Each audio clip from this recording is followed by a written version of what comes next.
আজকের এই ভিডিওটি অবশ্যই জ্ঞানী লোকদের জন্য, যারা বিজ্ঞান মনস্ক এবং যারা আধ্যাত্ম জগতে বিচরণ করেন। এই ভিডিওটি আজকে অবশ্যই তাদের জন্য খুবই গুরুত্বপূর্ণ। কারণ এই বিষয়টা, এই টপিকটা যদি আপনি স্কিপ না করে পুরোপুরি শোনেন, তাহলে অবশ্যই জন্ম এবং মৃত্যু সম্পর্কে আপনার টোটাল ধারণাটাই পাল্টে যাবে। হিন্দু, মুসলমান, বৌদ্ধ, খ্রিস্টান, পৃথিবীতে যত রকমের জাতি রয়েছে, সমস্ত জাতির মানুষেরই মৃত্যুবরণ করতে হয়। এমন কোনো যন্ত্র, এমন কোনো বৈজ্ঞানিক সিস্টেম আবিষ্কৃত হয়নি যে মৃত্যুকে এড়িয়ে যেতে পারে। তাই মৃত্যু সম্পর্কে জানতে চাইলে এবং জন্ম মৃত্যু সম্পর্কে বিস্ময়কর তথ্য ও উচ্চতর জ্ঞান যদি আপনার লাভ করতে ইচ্ছা হয়, তাহলে এই ভিডিওটা আপনার জন্য। কারণ এই ভিডিওর মধ্যে এমন কিছু তথ্য আমি আপনাদের সম্মুখে উপস্থাপন করব, যেটা শুনলে আপনি বিস্ময়ে হতবাক হয়ে যাবেন। তাই আমাদের প্রত্যেকটা ব্যক্তিরই উচিত হবে ভিডিওটা শেয়ার করে অন্যকে দেখার সুযোগ করে দেওয়া। আর হ্যাঁ, যদি আপনি আমার চ্যানেলে নতুন হয়ে থাকেন, তবে অনুগ্রহ করে সাবস্ক্রাইব করে পাশে থাকা বেল আইকনটি বাজিয়ে দিন, যাতে আরও নতুন তথ্য সম্বলিত আপডেট ভিডিও আপনার কাছে পৌঁছে যায়। তো চলুন জন্ম মৃত্যু সম্পর্কে যে বিস্ময়কর তথ্যগুলো রয়েছে সেগুলো একটু জানি। জন্ম এবং মৃত্যু সম্পর্কে, বিশেষ করে মৃত্যুকে নিয়ে মানুষ অত্যাধিক ভয় পায়। মানুষ মরতেই চায় না, জন্মগ্রহণ করতে চায় কিন্তু মরতে চায় না। মৃত্যুকে সাংঘাতিক ভয় মনে করে। অথচ এই জন্ম মৃত্যু হচ্ছে অস্তিত্বের মধ্যে রয়েছে। যখন একটি মানব শিশু ভ্রূণ আকারে মাতৃগর্ভে প্রবেশ করে, তখনই সে মৃত্যুর সংকেত বুকে নিয়ে আসে। আর এভাবেই যাত্রা শুরু হয় তার জন্ম এবং মৃত্যুর যাত্রা। জন্ম এবং মৃত্যু আসলে একই মুদ্রার এপিঠ এবং ওপিঠ। জন্ম মৃত্যু যেমন রাত এবং দিন। সময় হচ্ছে একটি অখণ্ড সময়। এই সময়ের মধ্যেই কিছু সময় রাত হচ্ছে, কিছু সময় দিন হচ্ছে। তদ্রূপ আপনি, আমি, আমার যে নফস, আপনার যে নফস, ওইটা একটা অস্তিত্ব। ওটা সবসময় থাকে, শুধু কখনো জন্মের অধীন, কখনো মৃত্যুর অধীন সে থাকে। যেমন যখন আকাশে মেঘ থাকে, তখন আকাশ দেখা যায় না, মনে হয় যে আকাশ নেই। কিন্তু মেঘ যখন সরে যায়, তখন আকাশকে দেখা যায় এবং আকাশ স্থায়ী এক অস্তিত্ব বলে মনে হয়। আবার সূর্য যখন অস্ত যায়, মনে হয় যে সূর্য নেই, রাত্রি আগমন হয়। আবার যখন রাত্রি শেষ হয়, তখন আবার সূর্যের উদয় হয়। কিন্তু সূর্য যে অস্ত গেল, তার মানে কি সূর্য মৃত্যুবরণ করলো, ধ্বংস হয়ে গেল? না, সূর্য অস্ত গেল অর্থাৎ আমার থেকে আড়ালে গেল, আমি তাকে দেখছি না, কিন্তু অন্য জায়গায় সে অস্তিত্ববান রয়েছে, অন্য জায়গায় সে উদিত হয়েছে। ঠিক মানব জীবনেও নফস হচ্ছে একটা মহা অস্তিত্ব। এই অস্তিত্বের মধ্যেই জন্ম মৃত্যু আবর্তিত হয়। কখনো মনে হয় আমি জন্ম নিচ্ছি, কখনো মনে হয় যে আমি মৃত্যুবরণ করছি। আসলে জন্ম এবং মৃত্যু বলতে কিছুই নেই। এটা হচ্ছে একটা জীবনেরই একটা পার্ট। জন্ম এবং মৃত্যু হচ্ছে জীবনেরই একটা পার্ট এবং মৃত্যুটা হচ্ছে আর একটা পার্ট। তাই যদি এই জন্ম মৃত্যু সম্পর্কে একজন ব্যক্তির পুরোপুরি ধারণা জন্মে, তাহলে ওই ব্যক্তির নিকট জন্ম এবং মৃত্যু একই। মৃত্যুটাও যেমন সহজ, জন্মটাও তার কাছে তখন সহজ হয়ে যায় এবং জন্ম মৃত্যুর চক্র থেকে সে মুক্তিপ্রাপ্ত হয়। আর জন্ম মৃত্যু যে একটি খেলা, একটি লীলা, একই মুদ্রার এপিঠ আর ওপিঠ। মৃত্যু মানেই ধ্বংস হয়ে যাওয়া নয়, জন্ম মানেই মৃত্যুবরণ করতে হবে, আর মৃত্যু মানেই জন্মগ্রহণ করতে হবে। যে ব্যক্তি জন্ম এবং মৃত্যুর ওপারে আসতে পেরেছে, জন্ম মৃত্যুকে ওভারটেক করতে পেরেছে, সেই ব্যক্তি জন্ম এবং মৃত্যুর চক্র থেকে মুক্ত হয়েছে। আসুন এই মৃত্যু সম্পর্কে বিজ্ঞান কি বলে একটু দেখে নিই। আমরা যে প্রতিনিয়ত মৃত্যুর সম্মুখীন হচ্ছি এবং আমাদের দেহের মধ্যে প্রতিনিয়ত মৃত্যুর খেলা চলছে, সেটা আমরা ঘুণাক্ষরেও বুঝতে পারি না। এই বিস্ময়কর তথ্যগুলো যদি আপনি জানেন, তাহলে আপনি অনুমান করতে পারবেন যে আমাদের শরীরের ভিতরে প্রতিনিয়ত কি হয়ে যায়, কি হচ্ছে। একটি মানুষের ব্রেনে 30 কোটি স্নায়ুকেন্দ্র থাকে। 30 কোটি স্নায়ুকেন্দ্রের প্রত্যেকটি স্নায়ুকেন্দ্রের আলাদা আলাদা কর্ম এবং প্রত্যেকটি স্নায়ুকেন্দ্রই হচ্ছে আলাদা আলাদা একটি কর্মস্থল।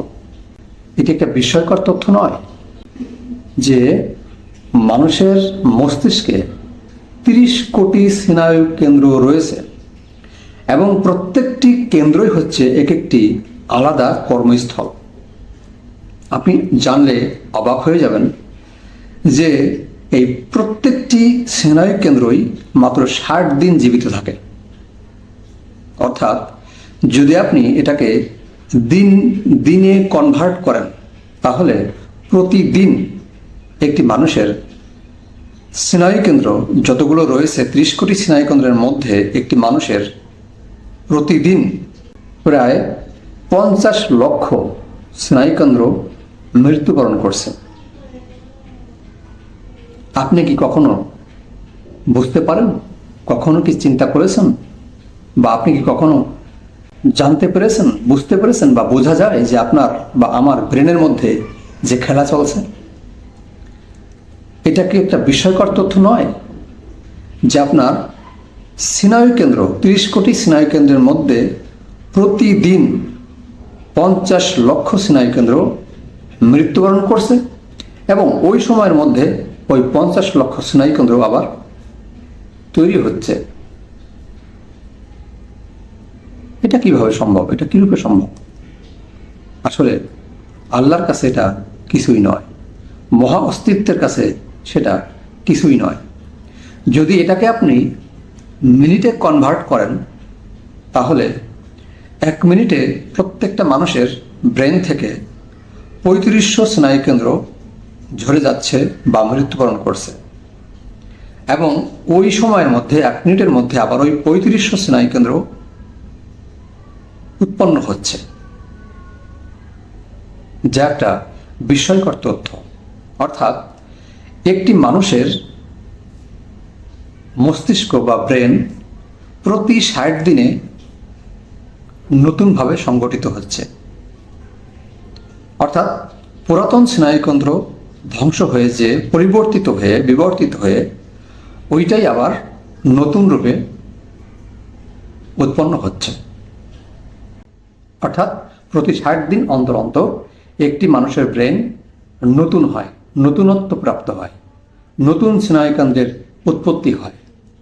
প্রতি 60 দিন অন্তর অন্তর 30 কোটি স্নায়ুকেন্দ্র প্রত্যেকটা মানুষের ব্রেন থেকে ধ্বংসপ্রাপ্ত হয় এবং ওই সময়ের মধ্যেই আবার উৎপন্ন হয়।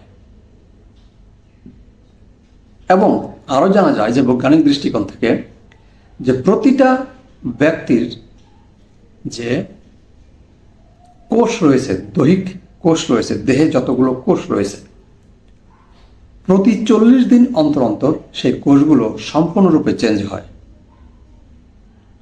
বিবর্তন হয়, ধ্বংস হয় বা মৃত্যু হয়।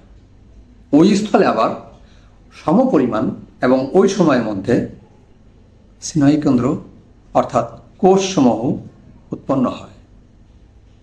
এটা কি বিস্ময়কর নয়? অর্থাৎ প্রতি 40 দিন আপনার দেহের প্রত্যেকটা কোষ মৃত্যুবরণ করে এবং তদস্থলে সেই জায়গায় আবার সমপরিমাণ কোষ উৎপন্ন হয়। তার মানে আপনার প্রতিদিন, তার মানে একজন ব্যক্তি প্রতি 40 দিন অন্তর অন্তর তার টোটাল দেহের পরিবর্তন হয় এবং নতুন একটি দেহ সে লাভ করে। কারণ শরীরের সমস্ত কোষ যদি ধ্বংসপ্রাপ্ত হয় 40 দিনের মধ্যে, আবার সেই জায়গায় নতুন কোষ উৎপন্ন হয়, তাহলে পুরাতন কোষ ঝরে গেল, মৃত্যুবরণ করলো, ধ্বংস হলো, সেই জায়গায় নতুন কোষ উৎপন্ন হলো। তার মানে একটি ব্যক্তি 40 দিন অন্তর অন্তর নতুন দেহ প্রাপ্ত হয়, অর্থাৎ তার জন্ম হয়, নতুন জন্ম হয় এবং 40 দিন অন্তর অন্তর তার মৃত্যু হয়। এটা কি কখনো বোঝা যায়? আমার শরীরের মধ্যে, আপনার শরীরের মধ্যে যে এই যে প্রলয় ঘটে যাচ্ছে, এই যে ধ্বংসের লীলা চলছে, এটি কি কখনো আমি আপনি কল্পনা করতে পারি বা বুঝতে পারি বা অনুভব করতে পারি? পারি না। এটাই হচ্ছে আল্লাহ পাকের একটা মহা লীলা।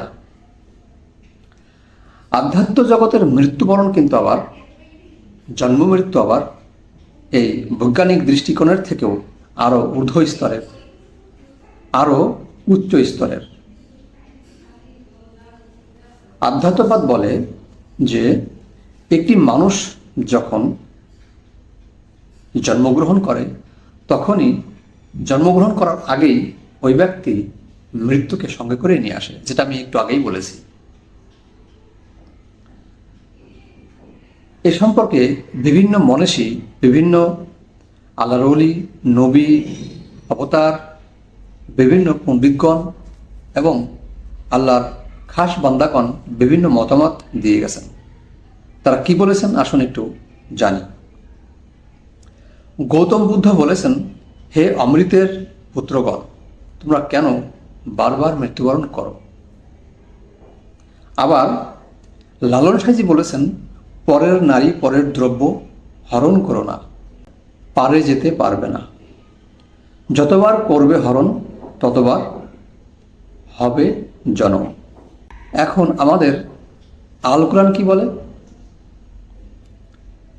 আল কোরআন বলে, মৃত্যুর পর তোমাদের পুনরুত্থান করানো হবে, মৃত্যুর পর তোমাদের পুনরায় জন্মগ্রহণ করতে হবে, পুনরুত্থিত হতে হবে। আবার হিন্দু ধর্মের যে প্রবর্তক, হিন্দু ধর্মের মধ্যে একজন শ্রেষ্ঠ দার্শনিক অবতার শ্রীকৃষ্ণ বলেন, গীতাতে তিনি বলেন, হে অর্জুন, আমি কতবার জন্ম নিয়েছি, তুমি কতবার জন্ম নিয়েছো তা তুমি জানো না, আমি তা জানি। অর্থাৎ একটি মানুষের জন্ম মৃত্যু যে একটি লীলা, একটি চক্র, এবং প্রতিনিয়ত মানুষ জন্ম এবং মৃত্যুর অধীনে এবং জন্ম এবং মৃত্যুর ভিতর দিয়েই এগিয়ে যাচ্ছে, সেটা এই কতগুলো মনীষীদের কথা, আল্লাহর ওলিদের কথা, নবীদের কথা, দার্শনিকদের কথা, অবতারদের কথা এবং আমাদের আল কোরআন দিয়েও প্রমাণিত হয় যে মানুষ জন্ম মৃত্যুর ভিতর দিয়ে সম্মুখে এগিয়ে চলছে। এবার যখন একজন ব্যক্তি রেগে যায়, ধরেন আপনাকে একজন একটি কটু কথা বলল, আপনি রেগে গেলেন, তার মানে আপনার ভিতরে রাগের জন্ম হলো। আবার পরবর্তীতে যখন কোনো ব্যক্তি আপনাকে বুঝালো যে রাগ সম্পর্কে আপনি জানতে পারলেন বা বুঝতে পারলেন বা ভুল হয়েছে বুঝতে পারলেন, যখন আপনি শান্ত হলেন, তখন আপনার ওই রাগের মৃত্যু ঘটল। আবার যখন ধরেন একজন চোর চুরি করতে গেল, এই যে চুরি করতে যাওয়ার ইচ্ছা তার ভিতর জাগলো, কেন? কারণ তার ভিতরে লোভ জাগ্রত হলো। লোভ তাকে এই চুরি করতে প্ররোচনা দিল। তাহলে তার ভিতরে এই লোভের জন্ম হলো। চুরি করার ইচ্ছা লোভের থেকে আসলো, লোভের জন্ম হলো। আর এই চুরি করতে যেয়ে এই লোভে পড়ে, লোভ পূরণ করতে যেয়ে সে কি করল? তার ভিতরে অসৎ উদ্দেশ্যের জন্ম হলো, ভয়ের জন্ম হলো। কারণ সে যখন চুরি করতে যাবে তখন তার বিবেক কিন্তু তাকে ভয় দেখাবে, বলবে চুরি করিস না। বিবেকের কাজ এটাই, এবং সে ভয় পাবে। অর্থাৎ এই চুরি করার লোভের থেকে তার ভিতরে ভয়ের উৎপন্ন হলো। যখন সে চুরি কমপ্লিট করবে তখন তার লোভ চুরি করার থেকে ওই সময়ের জন্য মৃত্যুবরণ করলো। যখন সে চুরি কমপ্লিট করলো তখন তার ভেতরের যে ভয় ছিল চুরি করতে যেয়ে ধরা পড়ে মার খেতে হবে, কষ্ট পেতে হবে, এই ভয়টাও তখন মৃত্যুবরণ করলো যখন সে চুরি করে চলে যেতে পারল। এবং তার ভেতরে আরও বারংবার চুরি করার লোভ জাগ্রত হতে লাগলো। অর্থাৎ ওই ব্যক্তি কি প্রথমবার চুরি করে থেমে যাবে? না, যখন সে চুরি কমপ্লিট করতে পারবে তখন তার ভেতর থেকে বারবার চুরি করার লোভ জাগ্রত হবে এবং বারবার ভয় জাগ্রত হবে। এভাবে চুরি করার লোভ জাগ্রত হবে, আবার অর্থাৎ চুরি করার লোভ তার ভিতর জন্মাবে, লোভ আবার মৃত্যুবরণ করবে, ভয় জন্মগ্রহণ করবে, ভয় আবার মৃত্যুবরণ করবে। এভাবে প্রতিনিয়ত আমরা জন্ম এবং মৃত্যুর ভেতর দিয়েই এগিয়ে চলেছি। ভেতরে যখন কামের উত্তেজনা সৃষ্টি হয়, কাম উৎপন্ন হয়, কামের জন্ম হয়, সেই যৌন কার্য করে তার সেই যৌন ইচ্ছাকে মিটিয়ে দিল। অর্থাৎ তার যৌনতার লোভ জেগেছিল, যৌন কার্যের মাধ্যমে সেই লোভের মৃত্যু হলো। যৌনতার যখন জন্ম হলো তখন সে যৌন কার্য করল, এবং যৌন কার্যের ভিতরে দিয়ে যখন তার স্বাদ পূরণ হলো তখন তার যৌন লোভের মৃত্যু ঘটল। যৌন লোভ জন্মগ্রহণ করলো, যৌন লোভ মৃত্যুবরণ করল। অর্থাৎ কোনো একজন ব্যক্তি কামরূপে মৃত্যুবরণ করল এবং কামরূপ তার ভিতরে জন্মগ্রহণ করে এবং কামরূপে সে মৃত্যুবরণ করে। এভাবে প্রতিটা জীব এই কামরূপ জন্ম এবং মৃত্যুর ভিতর দিয়ে সে সম্মুখে এগিয়ে চলেছে। তাই লালন সাঁইজি বলেছেন যে পরের নারী পরের দ্রব্য হরণ করো না, পারে যেতে পারবে না। যতবার করবে হরণ ততবার হবে জন্ম। অর্থাৎ এই যে আপনার ভিতরে রাগের জন্ম হলো, লোভের জন্ম হলো, কামের জন্ম হলো, এটা কি একবারই হবে? বারংবার বারংবার বারংবার কামের জন্ম হবে, লোভের জন্ম হবে, রাগের জন্ম হবে, হিংসার জন্ম হবে। আর বারংবার আপনি এগুলো যখন চরিতার্থ করবেন, এগুলোর খপ্পরে পড়ে যখন এগুলো করবেন, যখন করা কমপ্লিট হবে তখনই আপনার ভিতরে মৃত্যু হলো। অর্থাৎ রাগ হলো, রাগের সাথে আপনি নিজেকে গুলিয়ে ফেললেন, আপনি রাগান্বিত হলেন, আপনি ভাবছেন যে আমি রেগে গিয়েছি। যখন শান্ত হলেন তখন আপনার ভিতরের রাগের মৃত্যু হলো। ঠিক যখন আপনি অহংকার করলেন আপনার ভিতরে অহংকারের জন্ম হলো। যখন অহংকার প্রকাশ করে ফেললেন তখন আপনি শান্ত হলেন বা অহংকার থেকে মুক্ত হলেন। অর্থাৎ আপনার ভিতরের ওই সময় থেকে অহংকার তার মৃত্যু হলো। আবার যখন আপনি কামে গেলেন, কাম সাগরে গেলেন, কাম চরিতার্থ করলেন, কামের জন্ম হলো, কাম চরিতার্থ করার পরে আবার এটার মৃত্যু হলো। এটা হচ্ছে চলমান প্রক্রিয়া। তাই লালন সাঁইজি এই কথা বলেছেন যে যতবার করিবে হরণ ততবার লবে জনম। এইখানে এই বিষয়টাকে বোঝাইছে। আর কোনো ব্যক্তি যদি তার সারা জীবনে এই সমস্ত লোভ, হিংসা, কাম, অহংকার, রাগের থেকে নিজেকে নিরপেক্ষভাবে সরিয়ে রাখতে পারবে, নিরপেক্ষ ভাব বজায় রাখতে পারবে, অর্থাৎ আমি যখন রেগে গিয়েছি তখন আমি বুঝতে পারবো যে আমি রেগে যাচ্ছি, তখন রাগকে নিয়ন্ত্রণ করতে হবে।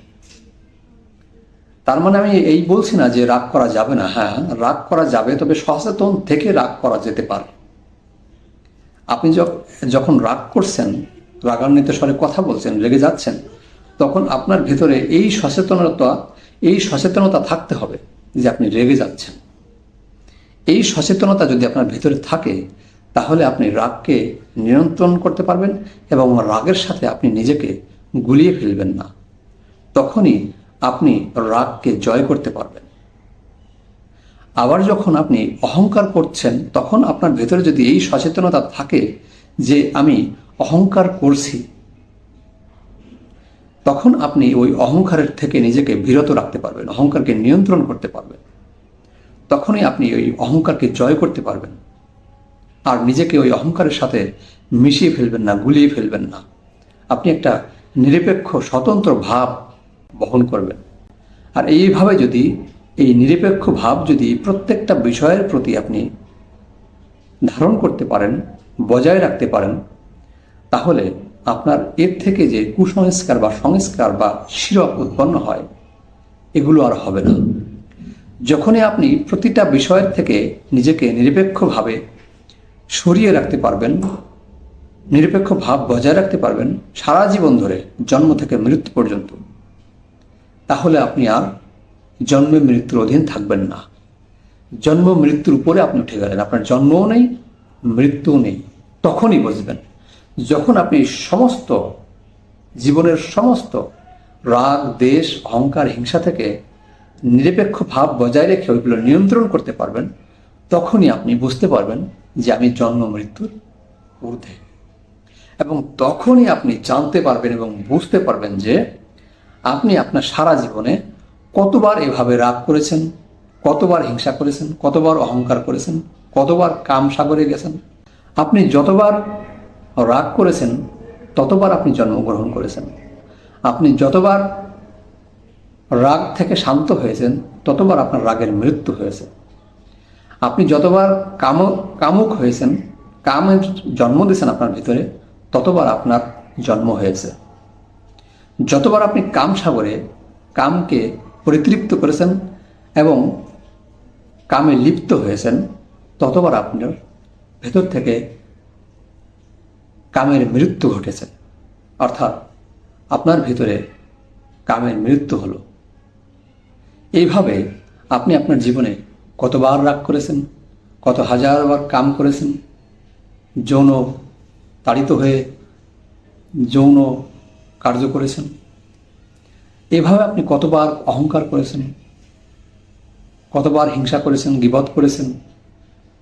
এইভাবে যতবার অহংকার, গীবত, রাগ, হিংসা, দেশ করেছেন, ততবার আপনার জন্ম হয়েছে এবং তার মৃত্যু হয়েছে। আর এই যে বললাম, যখন আপনি এই রাগ, ক্ষোভ, দেশ, হিংসা, লোভ, ভয় থেকে নিজেকে নিরপেক্ষভাবে সরিয়ে রাখতে পারবেন, সাক্ষী হয়ে থাকতে পারবেন, তখনই আপনি বুঝতে পারবেন যে আপনার কত জন্ম হয়েছে, কত মৃত্যু হয়েছে এবং সামনে আরো কত জন্ম মৃত্যু হবে। নাকি আপনি জন্ম মৃত্যুর ঊর্ধ্বে চলে গিয়েছেন, সেটা আপনি বুঝতে পারবেন।